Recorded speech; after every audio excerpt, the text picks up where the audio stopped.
Mi hermana y yo, justamente mi hermano era el que se encargaba de los cuidados porque vivía con ella y ahora que está sola, pues mi hermana y yo tenemos que irnos turnando para ir a cubrirle las necesidades básicas, que es hacerle de comer, mantener el aseo de la casa, de ella misma también. Sí, aparte de que mi padre está en una residencia, también hay que ir a verle.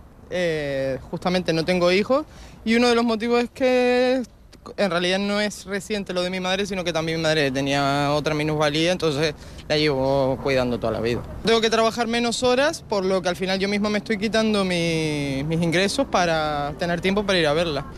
2 hijos tengo, una niña de 16 y un niño de 8 y trabajo como peluquera. Pues un poco agobiada, la verdad. Gracias que tengo a mis padres y me ayudan a ello, pero siempre tienes que estar al corre-corre porque ellos también tienen su vida y no puedes cargarle toda la carga sobre los hijos que tú has decidido tener. Pues sí, se valora muy poco porque aparte de amas de casa que tenemos que cuidar no solo de los hijos sino también de la casa, hacer las cosas en casa, tenemos que salir a trabajar todos los días para poder mantenernos y mantener a la familia.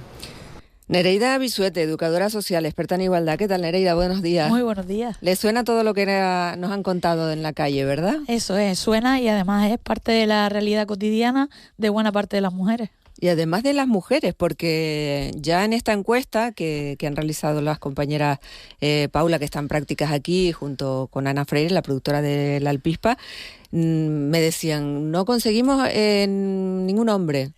Así es, y es lo que vemos cuando hacemos que nos hablará de este actividades. tema, quiero decir. Efectivamente. Es lo que vemos cuando hacemos actividades de este tipo, que la mayor parte de las personas que cuidan son mujeres. Todos los datos indican un porcentaje más o menos similar. Nosotras hicimos un proyecto el año pasado que también está este año y los datos son que prácticamente el 95% de las personas que tienen que ver con los cuidados son las mujeres y que los hombres se empiezan a incorporar muy lentamente, pero en lo que nosotros venimos a llamar el padre recadero, ¿no? Recoge niños, trae niños, lleva aquí, haz allá, pero no asumen todavía la carga, digamos, mental de los cuidados, que es muy importante. Porque ¿qué supone esa carga mental? Es verdad que cada vez hay más hombres y hay muchos hombres que también se dedican al cuidado de sus familiares, sean hijos o padres o madres, y esto es bueno, pero todavía estas son las cifras que tenemos. Cuando dices carga mental, ¿a qué te refieres? ¿Qué supone desarrollar estos cuidados? Bueno, cualquier mujer que nos esté escuchando lo va a entender perfectamente. Supone, ¿qué voy a hacer de comer para mañana? Para empezar. Si tengo lo suficiente en la nevera o tengo que ir a comprar, cómo encajo dónde llevar al niño o a la niña o al padre o a la madre que tengo que cuidar, cómo hago los turnos, si hay que arreglar un papel, dónde está el papel, si hay que pedir la cita, los trámites burocráticos. Esa carga con la que uno se levanta y se acuesta es muy pesada para un cuerpo solo y la realidad es que los cuidados en la mayoría de las ocasiones se reparten poco. Hablamos de la generación sándwich, se llama así, ¿no? Sí, así es. Que es cada vez más común. Es cada vez más común porque es esa generación, que está entre los 40 y pico y los 60, que asume pues buena parte de todos los cuidados porque se dedicó a cuidar a los hijos e hijas, luego ha tenido que cuidar padres, madres y las mujeres también, los suegros y las suegras, y que ahora está teniendo que cuidar a los nietos y las nietas, como decía una de las personas que entrevistaron ahora por la calle, ¿no? Les dejo a mis hijos para poder hacer las cosas en la medida que pueden, porque tampoco se pueden dedicar de pleno, pero es así, la mayoría, en Canarias lo sabemos muy bien, hay muchos niños y niñas criados por sus abuelas, ¿no? Sí, al final, y lo decía además como con un poco de sentimiento de culpa, ¿no? Dice, porque claro, ellos me ayudan, pero hasta cierto punto porque tienen su vida también, además ahora que tenemos un envejecimiento cada vez más activo, que nos gusta hacer cosas independientemente de la edad que tengamos, para esas madres y esos padres también dejar a sus hijos con sus progenitores también da ese sentimiento de culpa, ¿no? No hay cuidado sin culpa, de hecho, porque todas las mujeres tienen esa sensación de o tengo que dejarlos para poder hacer una actividad laboral, o no les estoy dedicando suficiente tiempo porque tengo que hacer otros cuidados, o porque me dedico pues mucho a todas las tareas que hay que hacer. En fin, cuando hay niños y niñas es una cuestión, cuando se le suman otras cuestiones, mayores dependientes, personas con discapacidad, la cosa se va complejizando, ¿no? Y siempre está la culpa de por medio. Y cuando supero la culpa de todos los cuidados externos, tengo culpa porque no me dedico lo suficiente a mí. Así que las mujeres vivimos en la culpa eterna. que además qué sentimiento más malo, ¿verdad? Esto de sentir cómodo. Culpa, ¿no? Es como si llevaras una mochila o un lastre, ¿no? Que no te deja disfrutar al final, porque esa culpa es porque no puedes llegar a todo, ¿no? es que no se puede llegar a todo, es imposible, digamos, cumplir con esa, además que nuestro nivel de exigencia siempre es extremo, ¿no? Tenemos que tener los niños y las niñas en las mejores actividades, ¿no? Como en lo máximo de la estimulación cognitiva, en las actividades deportivas, a los padres y las madres en perfecto estado de revista, las casas impolutas. Además, nosotras se nos dice ahora, porque claro, ahora nos comparamos en las redes con todas las mujeres del mundo y tenemos que hacer deporte, tener los cuerpos que entren en el canon, además tener trabajo fuera de...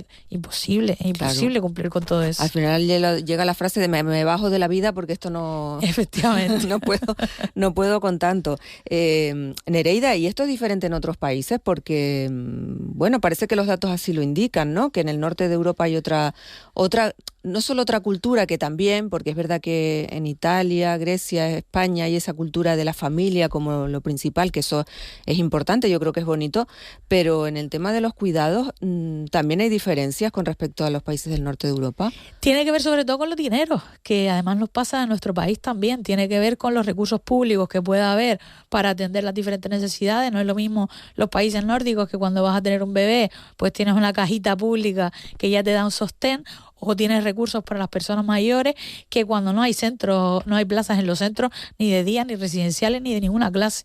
Y bueno, es cierto que la cultura, ¿no?, latina y pues lo que tú decías, española, italiana, tiene un sentido de pertenencia a la familia, que hemos visto mucho en la calle, la necesidad de cuidar a nuestros familiares, incluso por encima de nuestros cuerpos o de nuestras necesidades. Pero la realidad es que muchas veces no hay opción.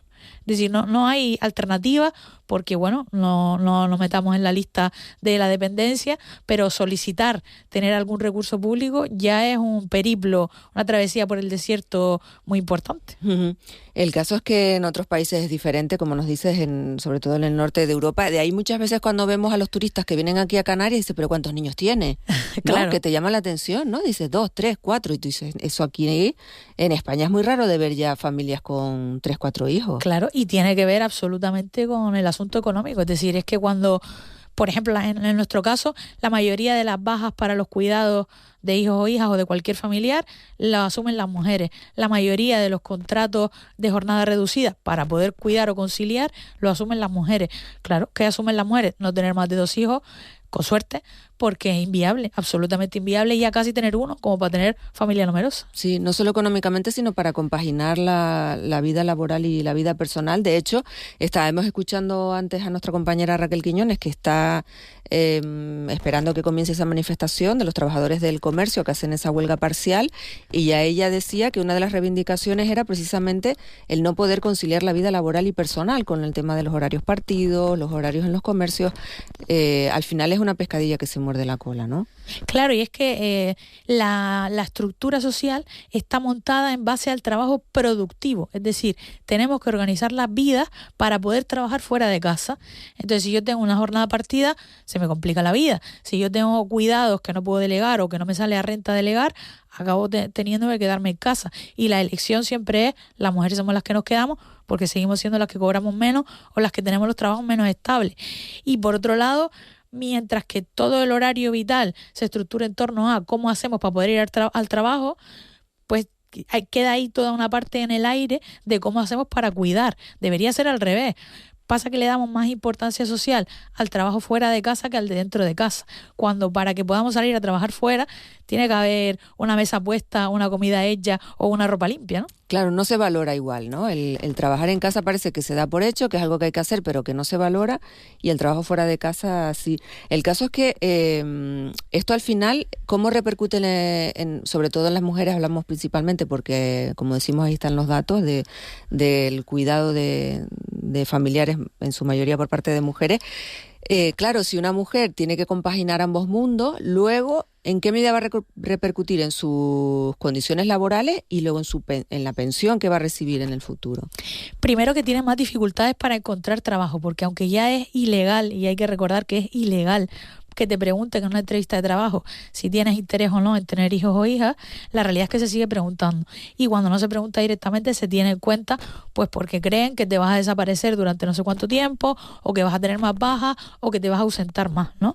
Cuando, para empezar, no tiene por qué ser así. Uh-huh. Pero además tiene que ver también con el desarrollo de la carrera, ¿no? Es decir, cuando tú tienes 14 frentes abiertos porque tengo que encajar cómo cuidar a los niños y niñas, todas las cosas que tengo que hacer en mi trabajo, cómo cuidar personas mayores o dependientes, la lista de la compra, las tareas de las gestiones administrativas, pues entenderán que eso va mermando la calidad de vida de las mujeres, que acaban en nuestro país sobremedicadas, por ejemplo, y con unas altas cuotas de ansiedad y depresión. Claro, por no llegar a todo que decíamos al principio. Vamos a escuchar más testimonios de otras personas que han respondido a esta pregunta, si tienen este tema en su vida, ¿no? Ser una generación sándwich, a ver qué nos han dicho. No, yo no tengo hijos, tampoco tengo a mis padres a cargo y tengo suficiente con encargarme de mí misma. Tengo 2 hijas, tengo ahora a mi madre que está solita porque mi padre falleció y es la que más me preocupa porque mi mamá ya es una mujer de 74 años con sus dolencias, con sus carencias entre comillas, porque a pesar de que toda la vida le tocó trabajar y atendernos a nosotros, ahora soy yo la que la tengo que atender, pero desafortunadamente no puedo por la distancia. Entonces me toca averiguar con las vecinas, con la familia, que cómo está, que si está bien, porque ella a veces no me cuenta la verdad de sus dolencias. Y de verdad que es un poco agobiante, es un poco triste, porque tengo que estar aquí trabajando, porque allí no tengo la oportunidad que tengo acá. Sí, tengo un niño que tiene 3 años, trabajo, tengo una pescadería, soy autónoma. Mi hijo, mientras yo estoy trabajando, está en la guardería. Y la verdad que sí, que muchas veces tengo que recurrir a la familia para que me lo cuiden, sobre todo los sábados, para poder venir a trabajar. Y se van turnando entre mi madre, mi tía, mi suegra, y ahí vamos tirando. Y que deberíamos de tener más ayudas, sobre todo las madres, porque somos, al fin y al cabo, hay padres que también se involucran, pero sobre todo es mamá la que siempre está. Y vamos, un sueldito, por favor, para aquellas madres, un sueldito. Bueno, un sueldito aquí nos pide ella, que vemos que es complicado compaginar cuando estamos hablando además de autónomas, ¿verdad? Que eso ya es un plus, porque si tienes un trabajo estable, un salario fijo, pero cuando ya hablamos del mundo de los autónomos, esto ya se complica todo. Nereida, medidas que se pueden adoptar para cambiar esta situación. Lo primerísimo es la corresponsabilidad. Estamos hablando de que casi la mitad de la población se ocupa muy poco o nada de los cuidados. Imagínense ustedes si repartiéramos los cuidados a medias. Lo mejor que sería, ¿no? Es como, porque fíjense que hablamos, lo primero que se nos viene a la cabeza, ¿no? Es como una ayuda, un sueldo. A veces eso no lo resuelve todo. Por supuesto, tener ayudas públicas y recursos públicos es muy importante. Tener guardería, tener acogidas tempranas, tener recursos por las tardes, todo eso está muy bien, es muy útil, pero la vida no se puede basar en dónde metemos a los chiquillos o dónde metemos a los mayores para seguir con la vida. Deberíamos tener espacios para vivir, ¿no? Y claro, eso pasa porque la mitad de la población, que son los hombres, se animen y asuman ese espacio de los cuidados, que se aprende, como hemos aprendido las mujeres, que no nos cayó de iluminación divina, sino que entrenamos desde pequeñitas. Eso te iba a decir, digo, bueno, de divina no, pero desde pequeñas con los juguetes, con los carritos, con los nenucos, ¿no? Claro. Y al final ya te van inculcando quién se encarga de cuidar al bebé, pues la niña, quién se encarga al final o de cocinar o lo que sea. Es un entrenamiento subliminal desde pequeñita. Sí, y sin subliminal directamente. El caso es que así está la situación, Nereida, y bueno, hay que ir. Yo soy optimista porque creo que cada vez más los hombres también disfrutan, porque al final también, por otra parte, si está equilibrada la cosa, también se disfruta de cuidar de los niños, de cuidar de tus padres, de cuidar, si es equilibrado, si no. Y es que el cuidado es el acto más amoroso del mundo, es decir, si lo hiciéramos sin llevarlo por completo, sin toda la carga que eso supone en una persona sola, pues sería disfrutón. Que hay más divertido o más genial que estar en familia, cuidar con amor y con tranquilidad. Pues si compartiéramos esos cuidados, se disfrutaría mucho más. Claro. Tienen tú, Nereida, y otra compañera un proyecto de cuidadoras, proyecto insular Cuidadoras Cuidándose. ¿En qué consiste? Eso es, mi compañera Pino Marrero y yo tenemos una empresa en la que nos dedicamos a cuestiones de igualdad, y ella, que es una mujer cuidadora, que lo ha sido durante muchísimos años, decía, siempre vamos a cosas que tienen que ver con el cuidado de otros, pero ¿quién cuida a la gente que cuida? Y bueno, nos pusimos por ahí a investigar y dimos con todos estos datos de los que han estado hablando, que hay un perfil muy determinado de mujeres mayores de 55 años, que se dedican prácticamente en exclusiva a los cuidados y que no tienen para dónde ir ni qué hacer y que están sufriendo todas esas consecuencias negativas de la sobrecarga. Y lo que hacemos es pues ir por todos los municipios. Estamos ya en la segunda vuelta a la isla porque el año pasado fuimos a todos. Hemos visto ya a más de 500 mujeres, algunos hombres también, pero sobre todo mujeres, casi el 95% han sido mujeres. Y lo que generamos es unos espacios principalmente de escucha, de lo que decimos echar para afuera, que la gente, que las mujeres puedan desahogarse, ver que lo que les pasa a una en Maspalomas, en Gáldara, en Artenara es exactamente lo mismo, que todas viven esas sobrecargas, que todas viven esas frustraciones, esas ansiedades, esas penas también, y compartirlo ya desahoga. Muchas dicen, ya con echarlo me liberé, ¿no?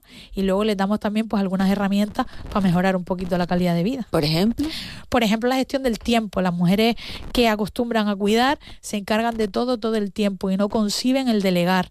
Y a veces delegar no significa compartir 50%, desgraciadamente, pero significa tener un tiempo para ti, que puedas ir a hacer alguna actividad, que puedas ir a salir a caminar, que puedas dar un paseo, ir a tomar café con una amiga, porque las mujeres que cuidan se van metiendo en un círculo de cuidado que es cuidar de la mañana a la noche 24 horas y no hay cuerpo que sostenga cuidar 24/7. Por eso las mujeres estamos enfermando más. Y por eso es tan importante pues hablar de cómo delegar, de a quién podemos involucrar, de qué recursos públicos podemos tener en cada municipio. Eso es lo que vamos trabajando. Hablábamos al principio del sentimiento de culpa y luego también está el de las renuncias, ¿no? Que al final, cuando se junta el cuidado de descendientes y de ascendientes, de hijos o de padres o madres, al final también está ahí, ¿no? El renunciar, como dices, al tiempo libre, a olvidarte de ti. Sí. Por completo. Y las mujeres catalogan esto de falta de libertad, que se sienten muy oprimidas porque sienten que no tienen libertad para decidir sobre sus propios tiempos. Ellas no pueden decidir cuándo salen. La mayoría, aunque tengan hermanos y hermanas, siempre hay una persona de la familia que cuida un poco más. La lotería puede tocar por muchos motivos, porque es la más grande, porque es la más chica, porque es la que no tiene hijos. Porque es la que vive más cerca. Esto te puede tocar por cualquier motivo. Y claro, cuando te toca, aunque haya turno, encargarte de casi todo, vas renunciando o vas dedicando tu tiempo en base a la vida de los demás. Y eso acaba generando pues frustración, ansiedad, depresión. La verdad que hay mucho por hacer, ¿verdad, Nereida? Pero sí. A ver si esto va cambiando, si hay cada vez más conciencia y bueno, y más ayuda también, porque es necesaria y a todos nos iría un poquito mejor. Sí, la realidad es que las mujeres hemos sobrevivido a la historia de la humanidad de darnos la mano unas a otras y lo vemos en los grupos de mujeres que cuando se atienden se empiezan a conectar en los municipios, en los barrios, se van a tomar café y se toman un ratito para ellas, la vida les mejora un poquito. Bueno, pues que sea así, que es lo que esperamos. La verdad que este tema vamos a seguir hablando de él porque cada vez son más esta generación sándwich que se ve pues eso, con el cuidado de hijos y padres, en algunos casos de manera simultánea. Nereida Bisuete, educadora social, experta en igualdad, gracias por este ratito aquí en la radio para hablar de un tema que afecta a muchísima gente, que nos afecta a todos y si no es así, le terminará afectando. Mira, nos llega un mensaje que nos dice... dice, buenos días, pues mi madre está a ver cómo soy yo la que la cuide, pero le digo que no, yo sola no, y ella en su situación está mejor en un centro, yo no puedo dejar de trabajar para cuidarla y renunciar a mi familia y vida. Claro, este es otro problema, que tener que elegir, es complicado. Esto es un tomate importantísimo que abrir, es decir, a veces hay que elegir, pues por lo menos estar en un centro de día, a veces las personas no quieren ir, casi siempre funciona, es decir, casi siempre ir a un centro de día, aunque sea un ratito, unas horas, libera a la persona que cuida y ayuda a la persona cuidada también, porque bueno, pues genera otra actividad, pero vamos, no siempre es fácil y tener esa sensación de obligar a alguien a ir o de renunciar a tu vida es muy duro y muy complicado. Nereida, lo dicho, que seguiremos hablando de este tema y si es contigo, estupendo, porque lo explicas muy bien. Gracias por haber venido. Muchísimas gracias a ustedes, buen día. La Alpispa, Canarias desde el aire. Mercedes Martín.